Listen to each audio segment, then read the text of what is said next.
panahon, mahalaga ang ugnayan ng mga tao mula sa iba't ibang kabihasnan sa pamamagitan ng kalakalan, migrasyon at pagpalitan ng idea, umunlad ang kabihasnan.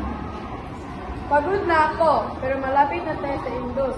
Dala ko ang trigo, tela at langis mula sa Mesopotamia. Magandang araw!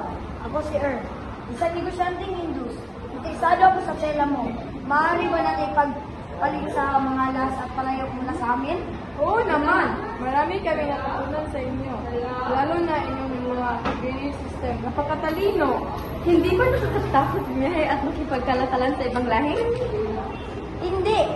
Katunayan dito, natin nalalaman ang kultura ng ibang tao sa ugnayan ito. Mas lumalawak ang ating kaalaman. At sa bawat palitan, hindi na produkto ang dumarating, kundi karunungan, teknolohiya at kapayapaan.